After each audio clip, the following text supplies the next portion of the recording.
안녕하십니까. 네, 멘토 특강 희망드림의 김용기입니다. 김다묵입니다. 깜찍 발랄한 MC 김현영입니다. 원장님, 네. 저 요즘에 고민이 있어요. 그래요? 네. 맨날 웃으면서 어떤 고민이 있죠? 아니, 뭐냐면요. 어떤 한 사람이 있는데 계속해서 의견이 맞지 않는 거예요. 그래요? 근데 그게 계속 누적이 되다 보니까 감정까지도 상하고 좀 마음이 계속 그러네요. 좀 쉽지 않은 얘기인데요. 그래서 어떻게 하려고 그래요? 일단은 이제 그 사람과 의견이 맞지 않는 것보다도 감정이 좀 많이 상하지 않게 해달라고 좀 기도하고 있어요. 그리고 또 다른 게 또 있나요? 그리고 또는 그 사람을 왜 제가 크리스천임에도 불구하고 이렇게 사랑하고 포용하지 못할까라는 그런 고민이 생기더라고요. 네, 참 그 어려운 상황인데 그래도 건강하고 올바른 고민을 하는 것 같은 생각이 들어요. 그런 건가요? 그래서 오늘 그 현영 씨처럼 어떻게 하면 이런 갈등이 있을 때 말씀대로 순종하며 살아갈까 고민하면서 열정적으로 사는 우리 젊은 사역자분이 계셔요. 오늘 김선교 선교사님 나와주셨습니다. 선교사님 반갑습니다. 안녕하세요. 네. 선교사님 먼저 간단하게 자기 소개 좀 해주실까요? 네. 소개할 게 이렇게 많지 않지만 저는 다윗의 열쇠라고 하는 단체를 섬기고 있는 김선교 선교사라고 합니다. 어떻게 하면 우리가 순종하면서 살 수 있을까? 우리 내부에서 혹은 외부에서 치열한 그 싸움이 있게 되는데 그거를 주제로 해서 선교사님께 한번 강의를 부탁드리겠습니다. 강의 좀 해주시죠. 네.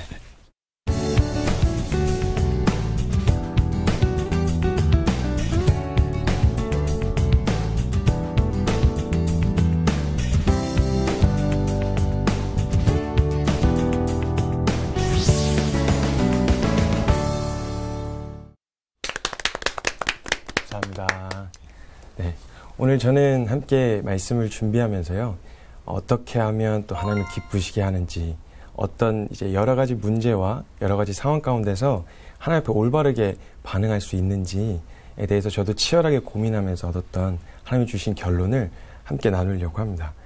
저는 개인적으로 그리스도인이 갖춰야 할 가장 중요한 덕목을 저는 겸손이라고 생각하고 있습니다. 빌립보서 2장 5절에 말했던 그리스도 예수의 마음을 품어라라고 하신 이 마음은 그 이하의 말씀 9절에 보면 예수님은 근본 하나님의 본체셨는데 하나님과 동등됨으로 취할 걸 여기지 않으시고 인간과 같이 낮아지셔서 종과 같이 되신 이 낮아짐을 이제 예수 그리스도의 마음이라고 말씀해 주셨습니다.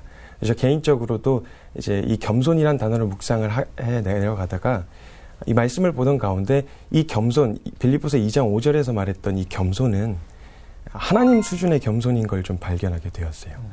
제가 저에게 해당되는 겸손이라기보다 하나님은 거룩하고 위대하시고 높으신 분이시기 때문에 그분이 낮아지는 일, 종과 같이 낮아지는 일이 가능한데 근데 저한테는 겸손이란 단어가 참 어울리지 않더라고요. 이미 저는 종이고 또 그것도 이제 피조물인데다가 그것도 죄로 이제 완전히 망가져버린 그런 존재였다는 걸 좀 발견하게 됐습니다. 저는 겸손이란 단어가 참 어울리지 않는데 이 마음을 품으라 하고 저희에게 말씀하시는 말씀인 거예요. 그럼 도대체 나에게 있어 겸손은 무엇인가? 개인에게 겸손은 무엇인가? 이제 되도록이면 묵상을 해보다가 저는 개인적으로 하나님의 겸손과 피조물의 겸손은 좀 다르다는 생각을 하게 되었습니다. 피조물에게 있어 겸손이란 하나님의 도우심 없이 하나님을 제껴놓고는 나는 아무것도 아닌 존재이다라는 사실을 인정하는 게 겸손이더라고요. 그래서 이 겸손한 마음을 품은 자에게 내려지는 두 가지 결론이 있었는데 첫 번째는 나로서는 안 된다.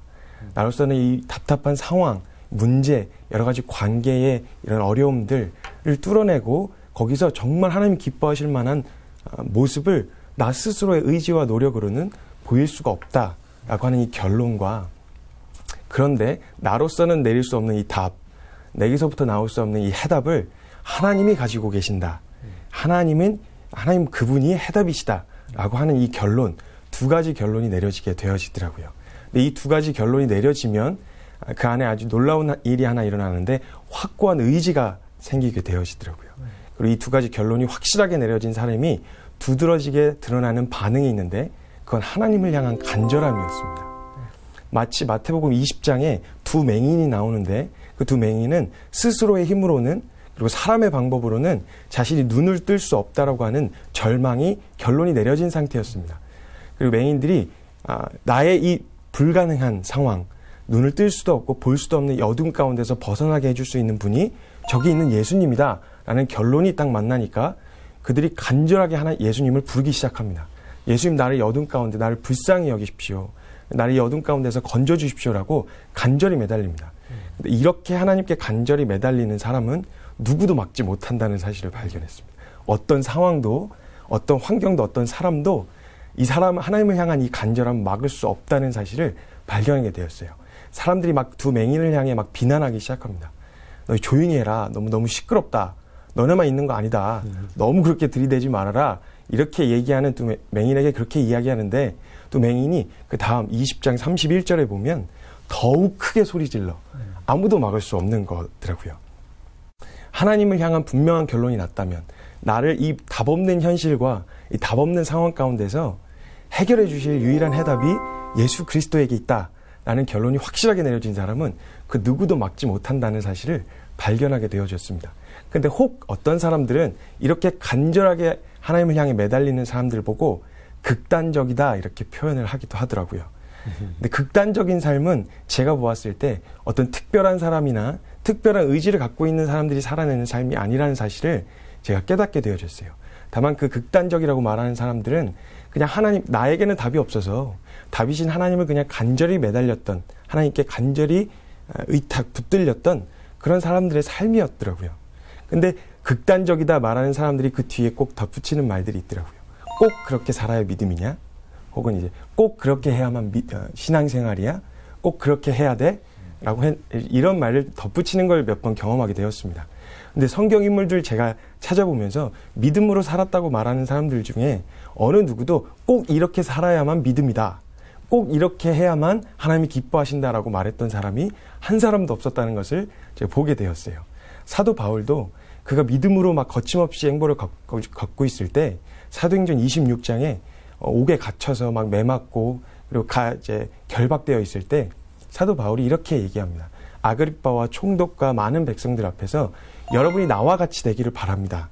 이렇게 이야기하는데 나와 같이 된다고 말했던 그 고백은 하나님을 자기가 붙들었던 이 결론을 붙들기를 바랬다는 말이지 자기 상황처럼 똑같이 매맞고 옥에 갇히는 그런 상황처럼 되기 그것만이 믿음이라고 말했던 것은 아니었다는 거예요. 그래서 덧붙이죠. 이 결박된 거 외에는 여러분이 나와 같이 되기를 바랍니다. 라고 이야기했던 사실을 제가 보게 되었습니다. 꼭 그렇게 살아야만 이렇게 해야 믿음이다 저렇게 해야 믿음이다라고 그 누구도 말하지 않았어요. 우리가 잘 알고 있는 허드슨 테일러 선교사님도 페이스 미션이라고 하는 믿음 선교를 하시며 후원을 받지 않겠다고 말씀하셨는데 꼭 후원을 받지 않는 것만이 믿음이냐?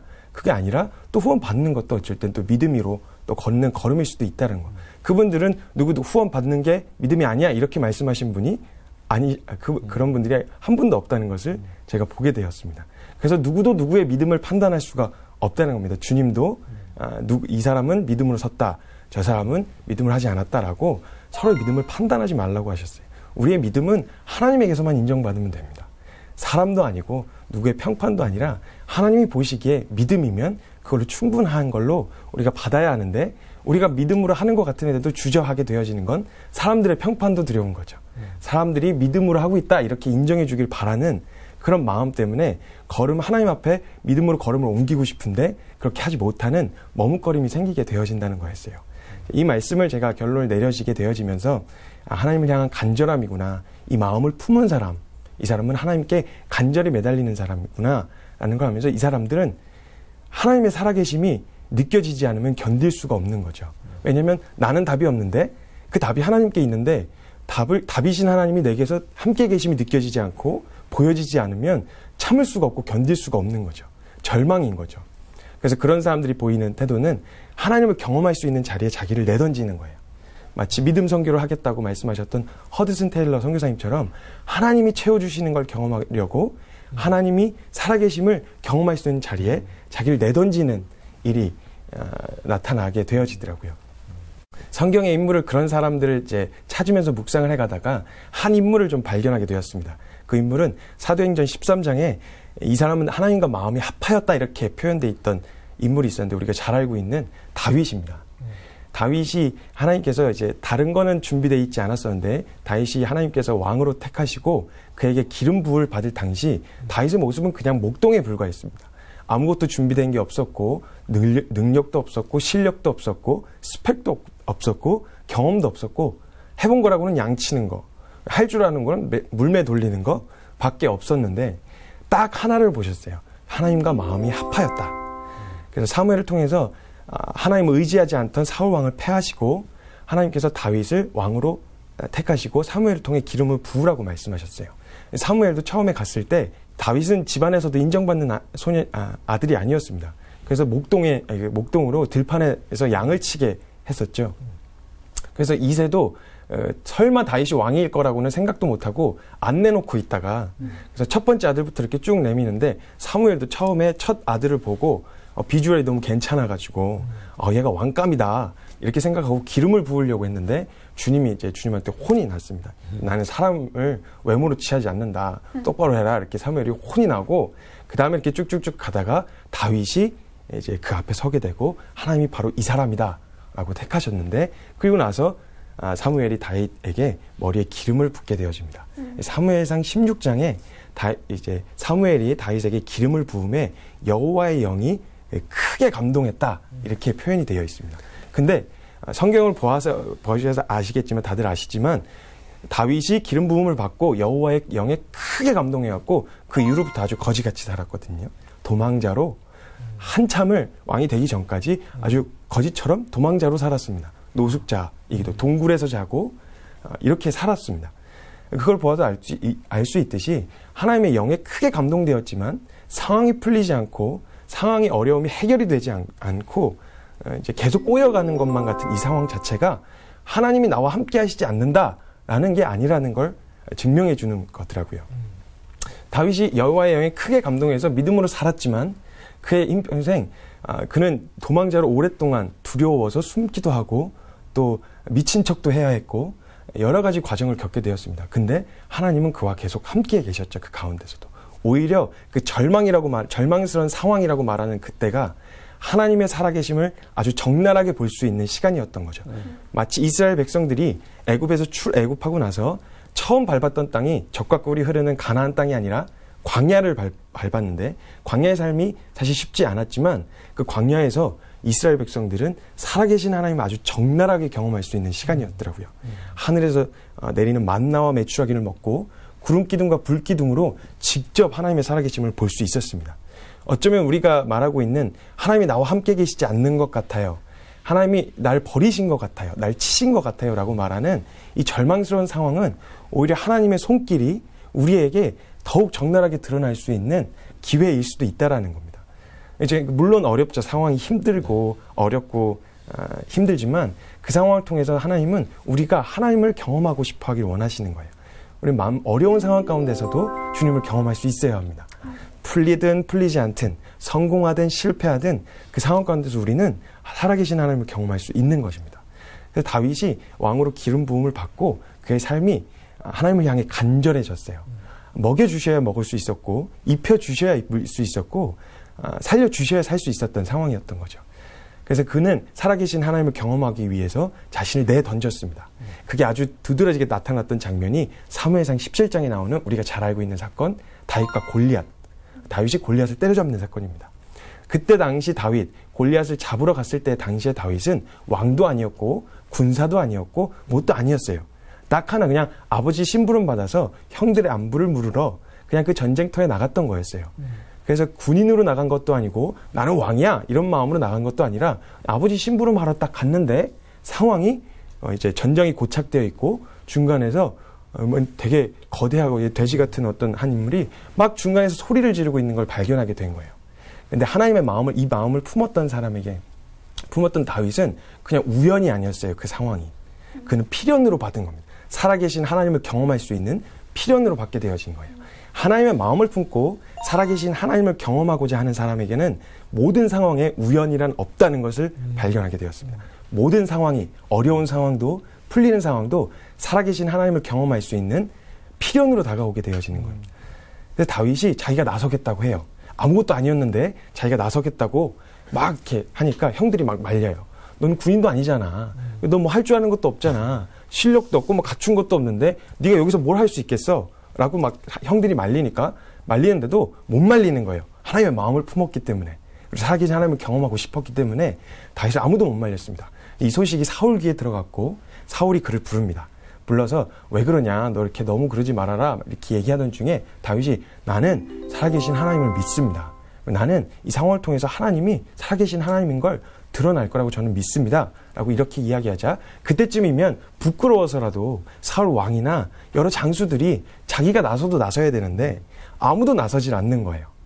근데 하나님의 마음을 품었던 이 소년 다윗, 가진 것도 없고 그리고 실력도 없고 요즘으로 말하면 스펙도 없고 아무것도 없지만 딱 하나 하나님을 사모하고 하나님을 경험하고자 하나님의 마음을 품었던 소년 다윗만이 그 골리앗 앞에 서려고 했었던 거였습니다.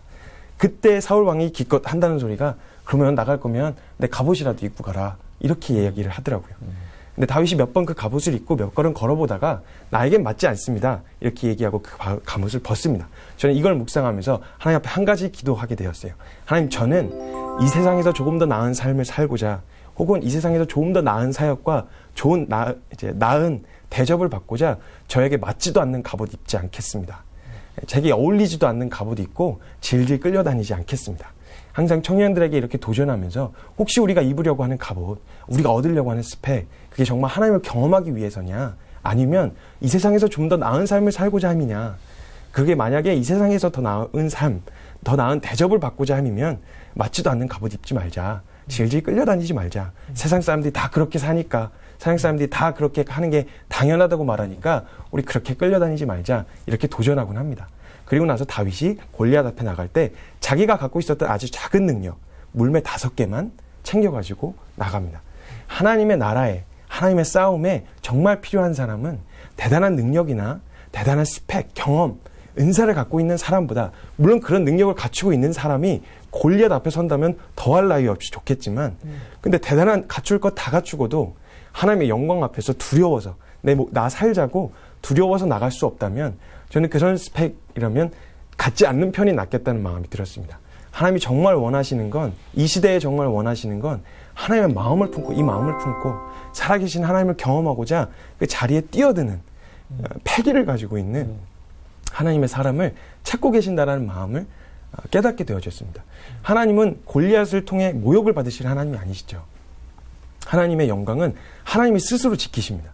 근데 하나님께서 그 골리앗이 막 떠들고 모욕하는 그것을 그냥 가만히 내버려 두시는 건 골리앗을 칠 능력이 없어서가 아니라 그 골리앗 앞에 서서 누군가 하나님의 마음을 품고 그 골리앗 앞에 서서 만군의 여호와, 그가 조롱하는 만군의 여호와의 이름으로 하나님의 영광을 드러낼 사람을 찾고 계시는 거라는 사실을 깨닫게 되어졌어요. 아, 이게 부르심이구나. 그래서 저는 그 부르심 앞에 서기로 했습니다. 저도 실력도 없고요. 학력도 사실 고졸이 답니다. 시학교도 다니지 않았고요. 그냥 검정고시 고졸 패스해서 그냥 학력은 고졸이 답니다. 그런데 만약 지금 하나님이 골리앗 앞에 설 사람을 찾으신다면 능력도 없고 실력도 없지만, 가진 거 별로 없지만 그 앞에 서려고 결정하고 그 앞에 일어나기로 저는 그 부르심 앞에 서기로 했습니다. 그래서 많은 청년들이 한편 도전해요. 그렇게 하나님 앞에, 우리 지금 부르심 앞에 하나님이 지금 찾고 계신다. 골리앗 앞에 대단한 능력을 원하시는 하나님이 아니다. 그 능력은 주님이 더 전능하시다. 그런 능력을 필요로 하시는 하나님이 아니시다. 하나님이 정말 보고 싶어 하시는 건 우리의 마음, 하나님의 영광이 땅에 떨어지고 하나님의 이름이 모욕을 받으면 참을 수 없어서 일어나려고 하는 그 마음, 그 마음을 가진 자들을 지금 부르시고 계신다. 찾고 계신다. 이렇게 도전하며 저도 그 부르심 앞에 서고 우리 함께 가자. 우리 함께 그 부르심 앞에 서서 그 앞에 서면, 골리앗 앞에 서면 우리가 이루는 게 아니라 하나님께서 다 이루어 놓으신 그 승리 우리가 볼 수 있고 우리가 누릴 수 있게 되어질 거다. 이렇게 함께 고백하며 저는 그렇게 나아가기로 결정했습니다. 그래서 함께 이 부르심을 들은 모두가 함께 지금의 내 상태, 내 연약함, 내 실력, 이거 상관하지 말고 주님이 부르시면 주님이 그 부르심에 합당한 자로 세우실 수 있는 전능하심을 하나님이 갖고 계십니다. 로마서 11장 29절에 하나님의 은사와 부르심에는 후회하심이 없느니라. 하나님은 불러놓으시고 그 부르심에 합당한 자로 세우실 만한 전능하신 능력을 갖고 계시다는 자신감 있는 표현이셨습니다. 승리는 우리 주님에게 있고 승리를 보장해 놓으셨고 이 전쟁에 이미 승리한 이 전쟁을 싸워나갈 하나님의 군사를 모병하고 계십니다. 그 모병하신 부르심 앞에 저는 설 거고요. 그리고 함께 모든 말씀에 듣는 모든 이가 함께 그 부르심 앞에 설 수 있었으면 좋겠습니다. 네, 그것이 저에게 주신 하나님의 말씀이었습니다. 네, 감사합니다.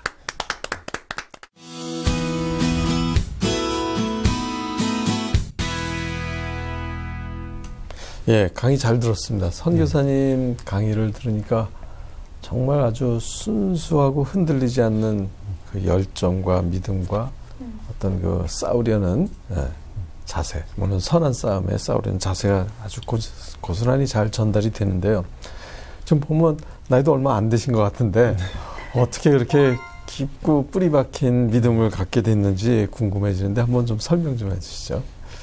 제가 큰 믿음을 갖고 있다라기보다는 네.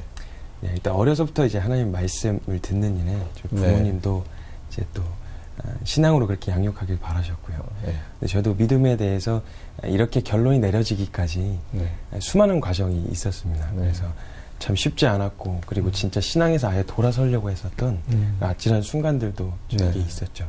근데 한 가지는 믿음은 제게 깨닫게 해주신 건 믿음은 내가 믿으려 해서 그리고 막 내가 의지를 써서 믿음이 굳건해지거나 강해진다는 게 아니라는 사실을 알게 됐어요. 믿음 자체는 나의 의지나 노력이 아니라 믿음은 그냥 믿어지는 거더라고요. 그래서 믿음보다 더 중요한 건 믿는 대상. 그러니까 믿는 대상을 알아갈수록 믿을 수 있는 거죠. 믿어지는 거죠. 이 건물이 얼마나 안전한지 알면 알수록 이 건물에 대한 믿음이 더 확고해지는 것처럼 하나님을 아는 자리에 더욱 나아가야 하나님을 더욱 알아야 믿음이 견고해지는 거더라고요. 근데 하나님께서 그 수많은 과정을 통해서 하나님을 보여주셨어요. 제게. 다른 것보다 그냥 내가 막 의지적으로 노력하고 막 애를 써서 나는 믿음을 잘 살아야지 이렇게 노력했던 시간보다는 그냥 나는 넘어지고 연약함의 연속이었지만 그 과정을 통해서 연약함에도 불구하고 나를 붙드시는 하나님, 포기하지 않고 인도해 주신 하나님, 그 하나님을 제게 보여주셨어요. 알려주셨고 하나님을 알아가게 되어지니까 알아갈수록 믿어지더라고요. 이 상황 가운데서도 하나님이시구나. 이 상황 가운데서도 정말 믿을 만한 분이시구나 라고 하는 사실을 이제 알아가기 시작하니까 믿어지더라고요. 그냥 믿으려고 애를 쓴다기보다는 그렇게 인도해 주셨어요. 하나님께서 알아가는 자리로 저를 인도해 주셨고 또 보게 해 주셨습니다.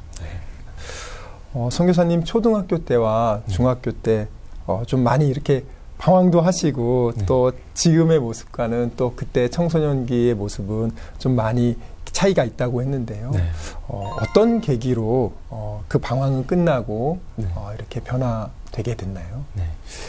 저는 이제 어렸을 때부터 이제 아까 말씀드렸다시피 이제 아주 극성이신 부모님 밑에서 이제 신앙 교육을 받았어요. 그래서 저는 아침에 말씀 묵상을 하지 않으면 학교에 보내지 않으셨어요. 그래서 꼭 기록해야 했고 말씀 묵상한 걸 기록해야 했고 말씀을 묵상을 하지 않으면 학교를 보내지 않으셨고 한글을 성경으로 이제 빼게 됐습니다. 그래서 그렇게 신앙 교육을 하시면서 초등학교 때부터 전도 훈련, 기도 훈련 이런 것들을 어렸을 때부터 이제 시키셨어요. 그렇게 시키시고 그때만 해도 초등학교 때만 해도 제가 이제 뭐 놀이터에 가면 아이들도 많았는데 전도지 하나 들고 초등학교에 가면은 그 놀이터에 가면 아이들이 수두룩해서 몇십 명씩 끌고 교회 가고 그렇게 했었거든요. 근데 시간이 지나고 이제 제가 중학교에 이렇게 올라왔는데 제가 그렇게 하니까 초등학교 이전에는 부모님에게 칭찬도 받고 교회 사람들이 좋아해주고 잘한다 이렇게 해줬는데 중학교에 올라갔는데 제가 남학교에 이제 들어가게 됐어요. 근데 거기서 그렇게 하니까 무시받는 거예요. 무시받고 너무 힘든 시간을 보냈습니다. 너무 많이 맞아서 너무 많이 맞아가지고 이러다 죽겠다 싶을 정도로 많이 맞았어요. 그러다가 이제는 이렇게 하다가 진짜 죽겠구나 뭐 이런 시간을 보내던 중에 내가 믿는다고 하나님도 그 상황에서 날 도와주시지 않는 거예요. 그리고 부모님한테도 이 말을 못 하겠고 그래서 얼굴에 막 멍이 들어갖고 들어오면 새창살에 이렇게 껴가지고 부딪혔다고 이렇게 거짓말하고 그래서 이제 그런 시간을 막 겪다가 하나님도 이 상황을 도와줄 수 없구나. 이거 스스로 강해지는 수밖에 없다. 세상에서 살아남는 건 하나님의 도우심 갖고는 안 되는구나. 이렇게 결론을 내리고 그때부터 이제 이제 막 이제 죽기 살기로 운동을 하고 이제 안 좋은 친구들과 어울려 다니기 시작했죠. 그래서 요즘 말하는 그 소위 비행 청소년들 못지않은 이제 그런 방황을 했더랬는데, 그러다가 그렇게 방황을 겪고 있는 중에 저희 아버지 사역지가 이제 되게 외딴 섬 한복판으로 이제 들어가게 됐어요. 폐교였거든요. 막 화장실은 다 얼어 터져 있고 밖에 온도보다 실내가 더 추운 이제 막 그런 12월 25일 날 크리스마스 때 거기에 이제 들어가게 된 거였어요. 그래 이제 막 안 그래도 가지나 방황하던 이 시기에 그런 환경에서 살게 되니 막 방황의 끝을 달리게 되었죠. 그래서 막 이제 방황하고 이렇게 하는데 정말 어려웠던 건 뭐 그런 환경 자체가 어렵다기보다는 거기 들어가 있는 사람들은 너무 행복해야 하는 거예요. 하나님이 이런 환경에도 허락해 주셨네 이러면서 다들 행복해 하는데 저만 이상한 사람인 것 같은 거죠. 그것 때문에 이제 되게 어려웠고 이제 방황의 막 끝을 달렸죠.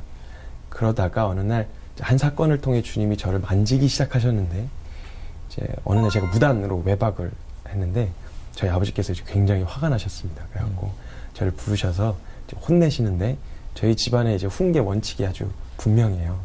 그래서 제가 맞을 매를 꺾어와야 되고요.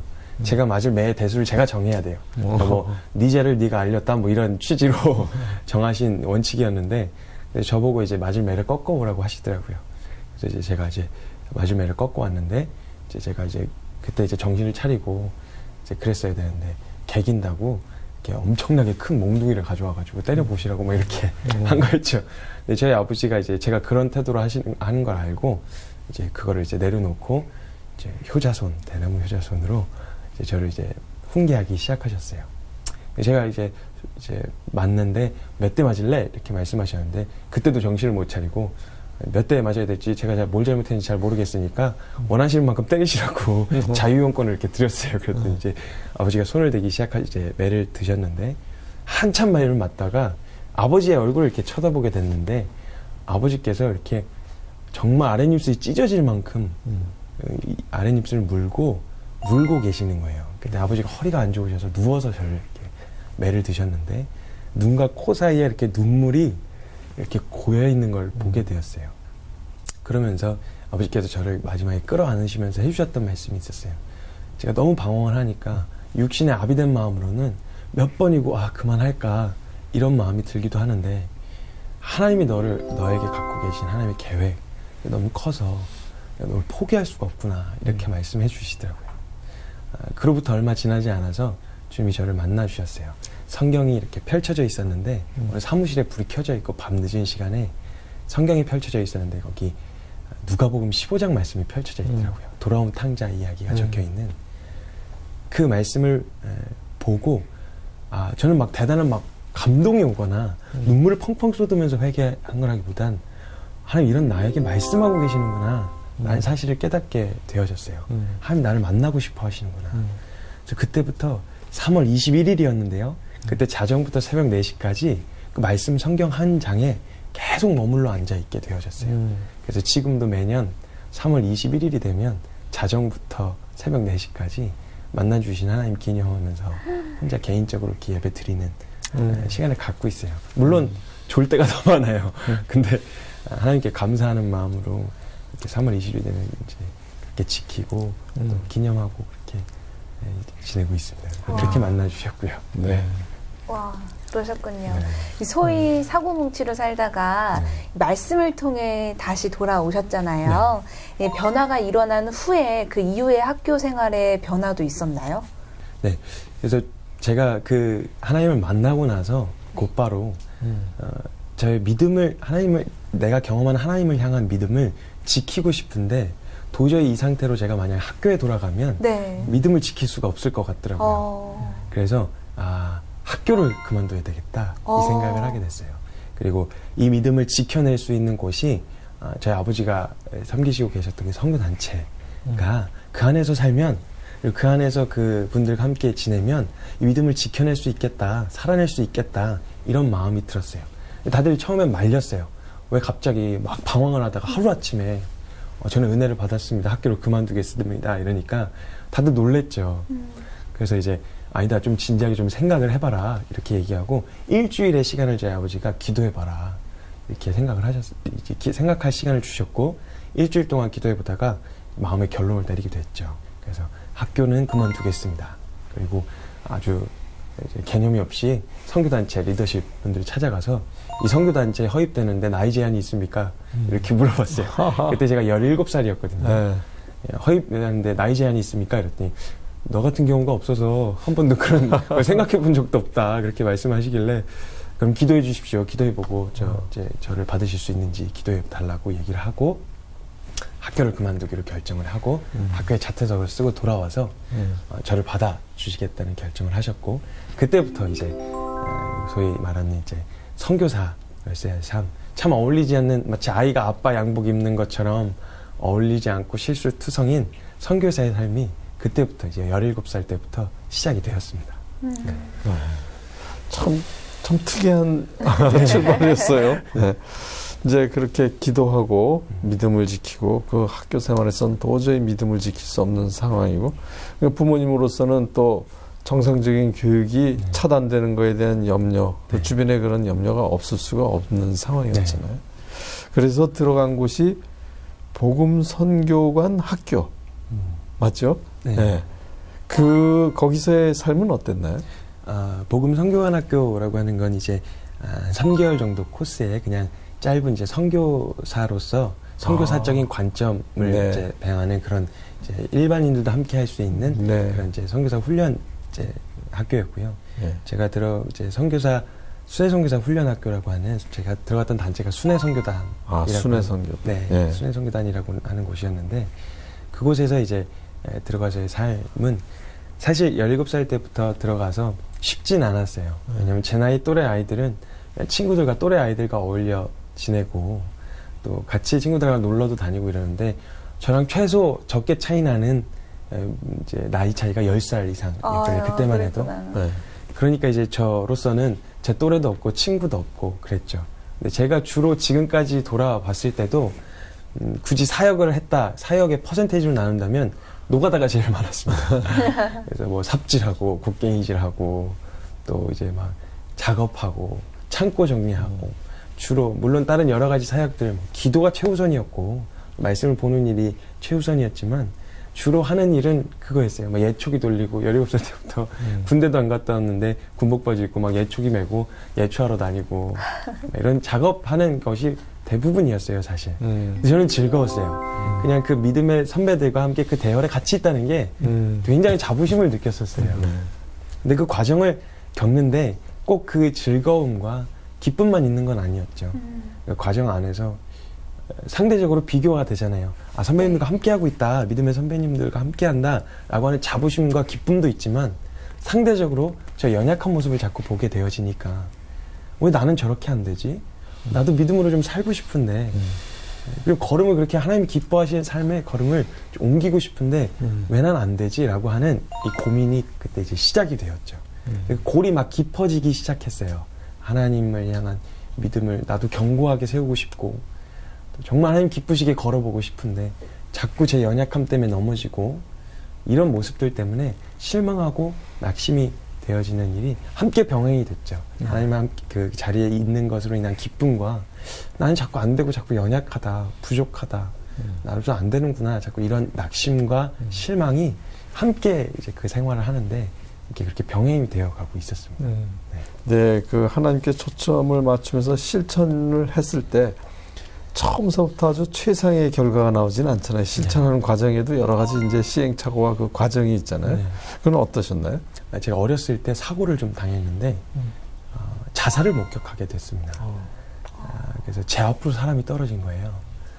제 앞에 이제 죽어 있는 사람을 이제 보게 된 이 충격이 너무 강해서 좀 부끄러운 얘기지만 중학교 될 때까지 화장실을 문 닫고 화장실을 볼일을 못 봤습니다. 불을 끄면 잠을 잘 수가 없었고요. 근데 선교사가 돼서도 믿음을 쓴다고 하면서도 이게 해결이 되질 않는 거예요.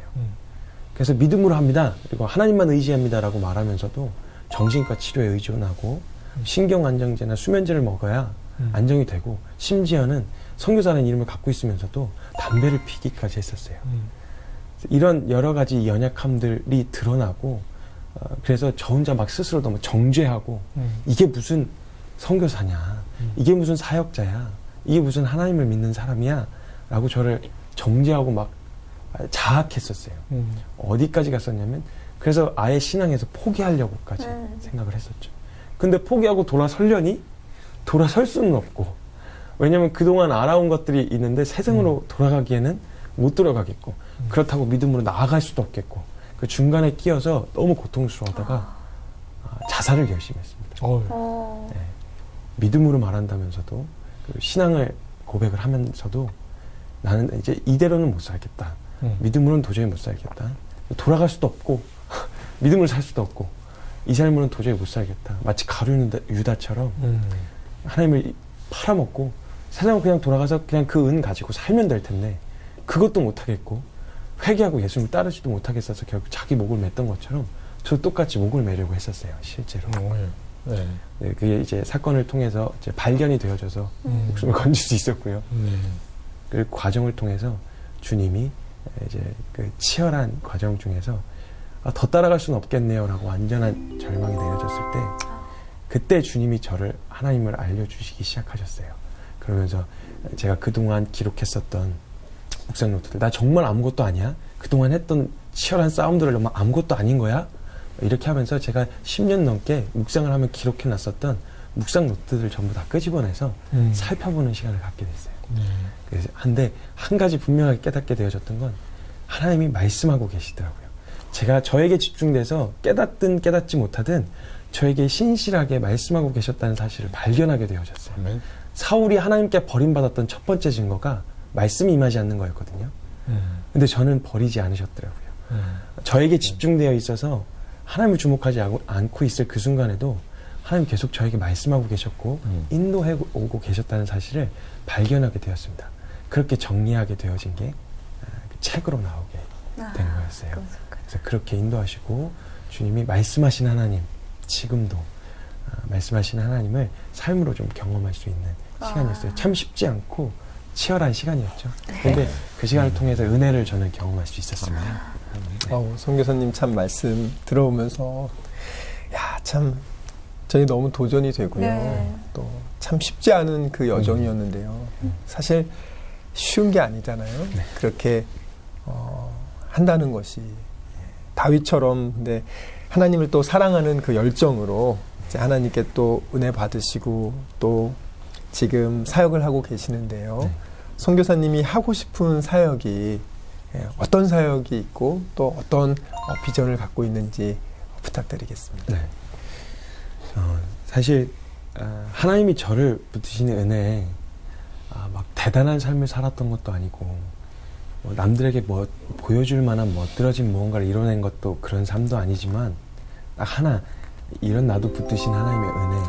저는 이 은혜가 이 믿음의 싸움을 싸워나가고 있는 분투하고 있는 현장에서 저보다 더 오히려 치열하게 싸우고 계시거든요. 제가 그걸 돌아다니면서 보고 있어요. 저야 사역자니까 말씀 읽을 시간이 보장되고 기도할 시간이 주어지지만 현장에서 일터에서 그리고 학교에서 캠퍼스에서 자기가 일을 하면서 이 믿음을 지켜내는 삶이 얼마나 치열하고 힘든지 그걸 보게 되어지 오히려 저보다 훨씬 더 믿음의 싸움을 싸우고 나가 계시는 분들을 보게 되어졌어요. 저는 그분들에게 위로가 되고 싶어요. 저 같은 사람도 주님이 붙드셔서 연약하고 넘어지는 건 사실이다.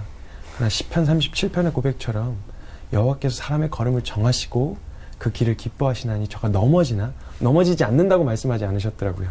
넘어지나 아주 엎드려지지 않는 건 여호와께서 손으로 붙드심이라. 그 붙드시고 지금까지 인도해 오신 그 하나님의 인도하심을 저도 저 같은 놈도 인도하고 계세요. 이렇게 해서 좀 위로가 되고 싶어졌어요. 그리고 저는 그 단체 사역을 통해서 저와 같은 다음 세대들, 저와 같은 청년들이 우리 연약함, 지금 우리의 실력, 나는 안 돼. 그래서 나중에 준비돼서 나중에 쓰임 받을 거야 라고 하는 게 아니라 지금 일어날 수 있도록 영광에서 지금 일어날 수 있도록 도전하고 그들과 함께 무엇이든지 그냥 허락해 주시는 건 상관없이 하나님의 영광을 위해서 같이 달리고 싶어요. 그런 사람들을 세우고 도전하는 일이 그냥 제게 주신 비전이고 그래서 다음 세대에 의해서 다음 세대를 섬긴다라고 하는 비전을 가지고 그렇게 섬기고 그런 비전으로 나아가고 있습니다. 네. 오늘 귀한 시간 내주신 김선교 선교사님께 진심으로 감사드립니다. 감사합니다. 참 선교사님 말씀 들으면서 우리 그리스도인으로 살아간다는 게 항상 좋은 일만 생기는 건 뭐 기대할 수가 없고요. 사실 정말 치열한 그 영적 싸움과 많은 도전이 있는 그 가운데 오직 주님만 바라보고 저희를 의지하면 반드시 실패하기 때문에 오직 주님만 바라보고 살아야 된다는 걸 다시 다짐하게 됐습니다. 목사님 오늘 어떠셨나요? 저는 우리 선교사님 보면서 하나님께서는 정말 외모나 학벌과 집안 보고 쓰지 않으시고 그럼요. 정말 성경 말씀처럼 마음의 중심을 보고 쓰신다. 그리고 그 마음의 중심에 하나님을 향한 충성과 경외심이 저는 선교사님이 갖고 있는 그 정금과 같은 신앙은 그것이 정말 하나님 보실 때 최고의 스펙이 아닌가. 세상이 말하는 세상 기준의 스펙이 아니라 하나님을 경외하는 자만이 갖고 있는 그 특별함을 하나님이 쓰신다고 생각하고요. 그리고 세계적인 가장 또 유명한 D.L. 무디라는 전도자 구두 수성공 출신이거든요. 세계 최고의 그 전도학교를 만들고 수백만을 복음으로 이끄는 저는 바로 우리 김선교 선교사님이 앞으로 다음 세대를 위해서 또 그런 귀한 사역을 할 수 있을 거라고 믿고 또 감사드립니다. 아멘. 저도요. 저도 이 같은 세대로서 이런 믿음의 중심에 선 우뚝 선 이 형제가 있다는 거에 너무 자부심이 있고 저 또한 좀 분발해서 좀 더 같이 갈 수 있도록 그런 믿음의 자녀가 될 수 있도록 저도 더 노력해야 될 것 같고요. 아까 오프닝 때 제가 잠깐 그 고민 고백을 했는데 정말 쑥스러울 정도로 아무 고민이 아니었구나라는 생각을 해보면서 오늘 정말 이 믿음의 순종에 대해서 다시 한번 일깨워주는 시간이었던 것 같습니다. 참 아까 말씀하신 거는 그냥 말씀을 듣다 보니까 다 해결이 된 거예요. 네, 아유, 금방 해결했어요. 그래서 정말, 우리가 그 한량없는 크기 가진 그리스도를 바라보면 우리가 갖고 있던 인간적인 문제나 고민이나 갈등이라는 게 사실 너무나 보잘것없이 작다는 걸 깨닫는데 그 과정이 매일매일의 과정이라는 것을 오늘 배우게 되었습니다. 그 실천하면서 꼭 승리하는 삶을 살아서 그리스도께 영광 돌리는 삶을 살아야 되겠다는 다짐을 하게 되었습니다. 저희는 오늘 여기서 인사를 드리고요. 다음 주에 또 색다른 주제를 가지고 여러분들을 찾아뵙도록 하겠습니다. 감사합니다. 감사합니다.